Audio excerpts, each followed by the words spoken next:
జమ్మూ కాశ్మీర్లోని అనంతనాగ్ జిల్లాలో జరిగిన భీకర ఉగ్రదాడితో యావత్ దేశం ప్రపంచం ఉలిక్కిపడింది.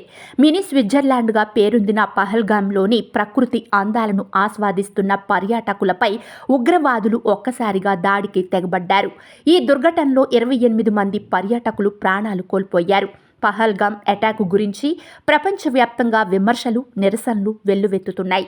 ఇదిలా ఉంటే ప్రభాస్ సినిమాలో నటిస్తున్న ఇమాన్వి ఇస్మాయిల్ పాకిస్తాన్కి చెందిన ఆమె కావడంతో ఇప్పుడు నెట్టింట తన గురించి డిస్కషన్ నడుస్తోంది.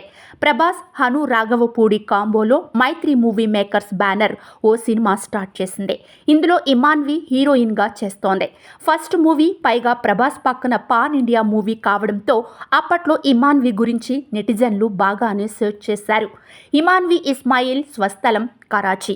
ఆమె తండ్రి పాకిస్తాన్ మిలిటరీ అధికారి, actor, dancer, content creator, choreographer అయిన ఇమాన్వి పేరు పహల్గామ్ అటాక్స్ నేపథ్యంలో మరోసారి సోషల్ మీడియాలో వైరల్ అవుతోంది.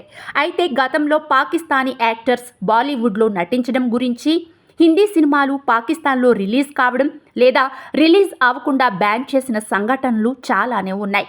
ఈ నేపథ్యంలో పాకిస్తాన్కి చెందిన ఇమాన్విని తెలుగు సినిమాలో తీసుకోవడం, అది ప్రభాస్ లాంటి పెద్ద స్టార్ నటిస్తున్న పాన్ ఇండియా మూవీ కావడంతో ఆమెను ప్రాజెక్ట్ నుండి తొలగిస్తారనే వార్తలు వినిపిస్తున్నాయి.